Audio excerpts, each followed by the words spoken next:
Estamos iniciando mais uma edição do JR 15 Minutos, o podcast da Record TV que aprofunda as notícias que mais mexem com a nossa vida. O Supremo Tribunal Federal decidiu que o fiador de um contrato de aluguel de estabelecimentos comerciais pode sim ter o imóvel penhorado caso o inquilino deixe de pagar a locação. E essa medida busca dar mais segurança para quem tem imóvel de aluguel.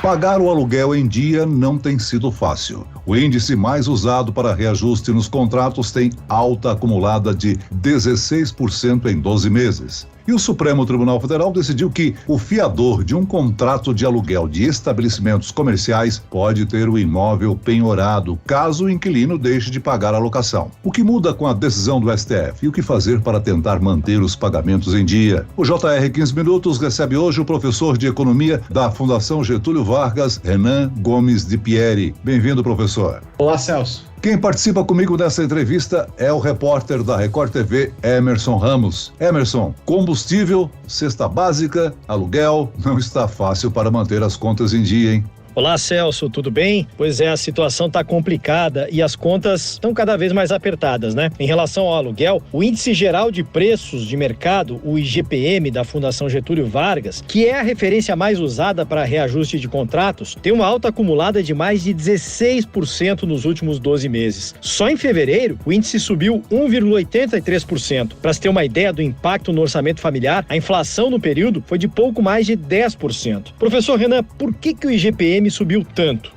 De fato, nos últimos 2 anos, principalmente, o IGPM tem subido muito acima de outros índices de inflação, como o IPCA, por exemplo, que é a referência do Banco Central. O IGPM ele é calculado através de uma média dos preços no atacado, cerca de 60% do indicador vem dos preços do atacado, através dos preços ao consumidor no varejo, corresponde a 30%, e 10% são os preços da construção civil. Construção civil teve um aumento significativo de custos no ano passado, assim também como os preços no atacado, principalmente produtos industriais e também produtos agropecuários. O IGPM é particularmente sensível à desvalorização do real, da nossa moeda, que foi bastante forte no ano passado. Então, juntando uma moeda mais fraca com o preço dos produtos, principalmente industrializados, mais altos, né, o custo das empresas de energia elétrica, os combustíveis também subiram bastante. Tudo isso acumulado fez com que o IGPM tivesse esse aumento e essa disparidade muito além do que foi nos anos anteriores. Agora, em muitos casos de negociação de contrato de aluguel, tem sido usado o IPCA. Qual é o índice correto que pode ser aplicado e que seja melhor para ambas as partes, hein, professor? Olha, não há um índice correto pela lei. O que a lei diz é que os contratos devem ter seus valores reajustados periodicamente com o intuito de manter, né, o poder de compra, os valores recebidos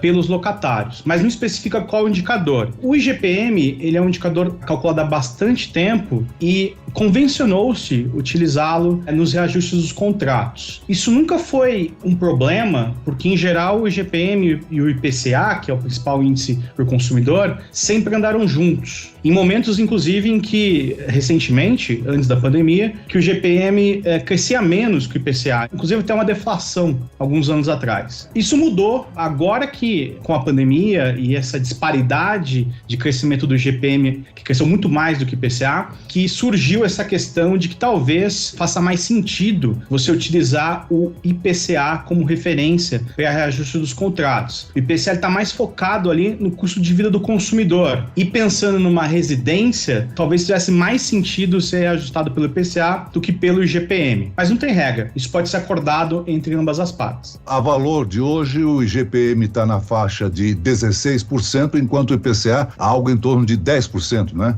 Exatamente. Então o IPCA ele subiu bastante também, mas menos, por ser menos influenciado pelos custos de produção, como é o caso do IGPM. Durante a pandemia, no começo lá de 2020, muitos preços de imóveis e aluguéis em particular chegaram até a cair. As pessoas tiveram menos renda, as empresas tiveram que ficar fechadas, muitas delas. Então tudo isso fez com que os contratos de aluguel fossem renegociados para que as pessoas pagassem um valor mais baixo. Então parte do aumento dos aluguéis que a gente vê agora também tem um efeito de recomposição, né, dessa perda que os locadores tiveram lá em 2020. Então, no primeiro momento, o aluguel caiu e agora os preços estão subindo até, em alguns lugares, acima da inflação. Agora, professor, existe alguma medida econômica que pode segurar o avanço do IGPM? O índice vai continuar subindo? Olha, boa parte das explicações para o aumento do IGPM não são controladas pelo governo, né? A gente está falando de produtos que ficaram mais caros no mercado internacional. O caso do petróleo, até influenciado pela questão da guerra. O caso dos produtos industrializados, que tiveram uma forte redução de produção lá em 2020, com o começo da pandemia, e que até agora as empresas não retomaram o nível de produção pré-pandemia, então a gente tem menos produtos no mercado. Então, esses componentes de bens negociados no mundo inteiro, é muito difícil do governo fazer qualquer tipo de intervenção. Por outro lado, tem alguns fatores, e principalmente a desvalorização do real, que isso sim tem a ver com a atuação do governo. Então, o governo brasileiro, até por razões humanitárias, teve que aumentar os gastos durante a pandemia, promoveu um programa de auxílio emergencial muito forte, muito caro, também criou um programa para auxiliar as empresas a manter um vínculo empregatício. Tudo isso foi muito importante, mas agora, né, essa expansão de gastos extraordinários cobra seu custo. Com as contas públicas numa situação mais frágil do que antes, a gente observa, né, o investidor procurando outros países que não estão numa situação tão complicada. Isso faz com que as moedas estrangeiras, principalmente o dólar, saia do país e isso desvaloriza a moeda. Então, o que pode ser feito, não no curto prazo, mas certamente no longo, para controlar a inflação, é melhorar o quadro fiscal e retomando as reformas estruturantes que o governo prometeu fazer lá no início do mandato. Professor, segundo o censo Quinto Andar de Moradia, feito no ano passado, cerca de 60 milhões de brasileiros, 27%, moram de aluguel. É uma fatia expressiva da população que vai passar por um aperto na hora da renovação. Aí vale o bom senso, né, professor? Exatamente. O valor do aluguel pode ser negociado, né? Mostrar para o proprietário do imóvel que as condições pioraram, né? Muita gente continua desempregada, muitas empresas não tiveram uma retomada da demanda como tinham antes da pandemia, então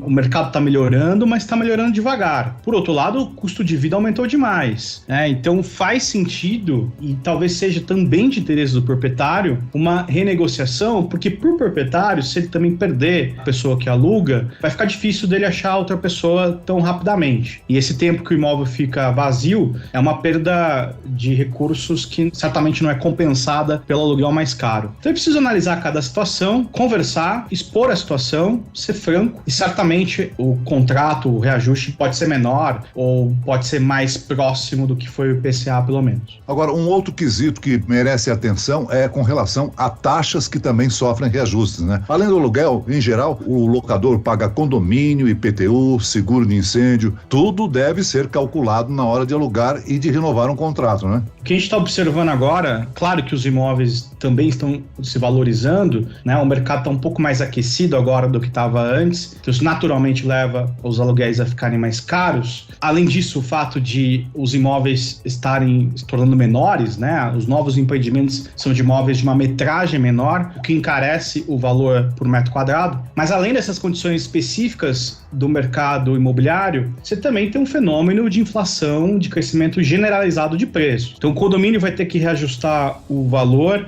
porque a água ficou mais caro, o salário dos funcionários vai subir também, os custos administrativos vão subir e as tarifas seguem a mesma lógica. Claro que muitas vezes para o morador, né, a renda dele não cresceu na mesma velocidade da inflação, mas é de se esperar que esses custos sejam repassados. E isso tem que ser analisado na decisão de alugar um imóvel. Quer dizer, eu preciso saber qual que é o intuito, né, qual que é o fim que eu vou dar para aquele imóvel, se compensa eu morar às vezes num apartamento ou numa residência. E mesma coisa para as empresas, fazer essa conta dos custos e da expectativa de quanto você vai ter de receita. Tudo isso tem que ser bem planejado, com muita cautela, porque a gente está num período de volatilidade da economia, que significa que a renda tem mudado, hora mais alta, hora mais baixa, mais rápida do que antes. Muita gente gente perdendo emprego, outras conseguindo.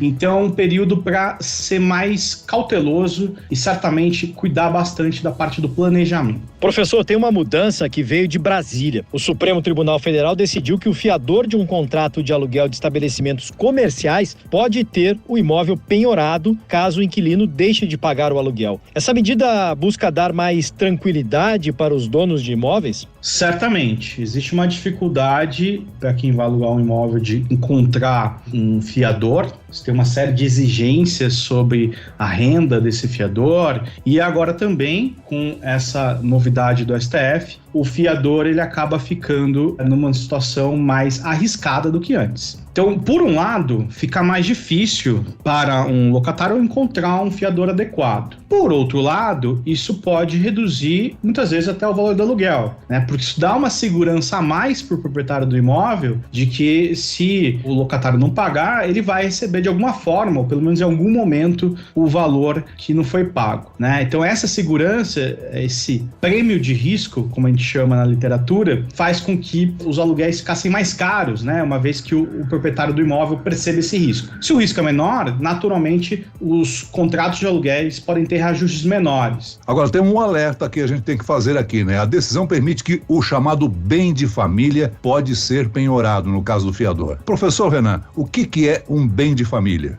Geralmente a gente costuma pensar sobre aquele bem essencial para a família viver. No caso, por exemplo, da casa, né? Se for uma casa única. Usualmente, né, historicamente, a legislação tem um cuidado de, no caso de dívida, não tomar o imóvel da família, se for a única residência que tiver, por exemplo. O fato do STF ter permitido isso pode, sim, gerar um problema social no futuro, se muitas pessoas perderem os principais imóveis, o imóvel do qual elas dependem, para sobreviver. Não está claro ainda quais são os impactos disso, a gente vai ter que observar, é uma situação nova no Brasil, mas gera uma certa preocupação, principalmente se tratando da população mais pobre. Agora, a penhora do imóvel acontece ao final de um processo de cobrança que pode demorar meses na justiça. Como é que funciona todo esse processo, hein, professor? Olha, a primeira parte, quando você tem uma dívida, envolve as negociações, né?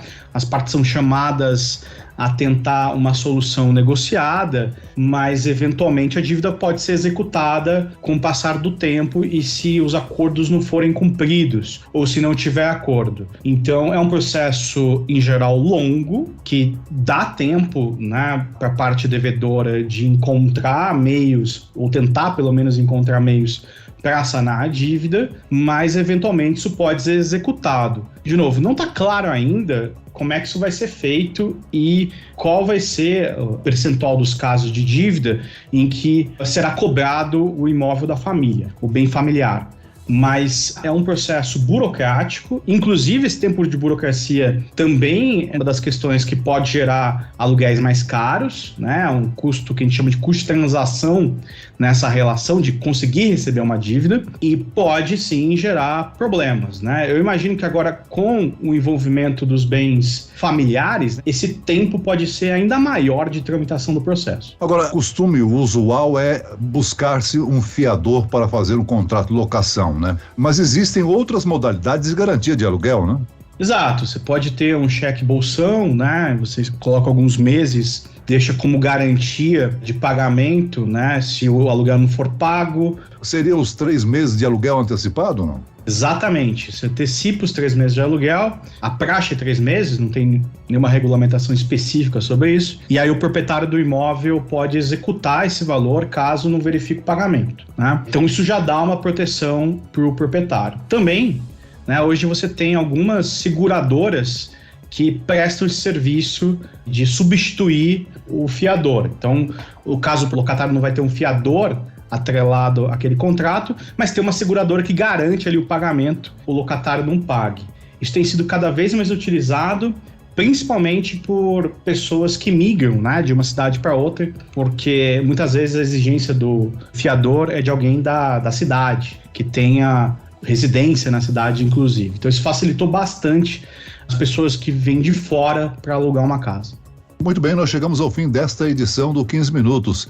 Eu agradeço a participação e as informações do professor de Economia da Fundação Getúlio Vargas, professor Renan Gomes de Pieri. Obrigado, professor. Obrigado, Celso. Obrigado a todos. E agradeço a presença do repórter da Record TV, Emerson Ramos. Obrigado, Celso. Obrigado, professor. Até a próxima. Esse podcast contou com a produção das estagiárias Kátia Brazão e Larissa Silva, sonoplastia de Marcos Vinícius, coordenação de conteúdo Camila Moraes, Edivaldo Nunes e Deni Almeida, direção editorial Tiago Contreira, vice-presidente de jornalismo Antônio Guerreiro.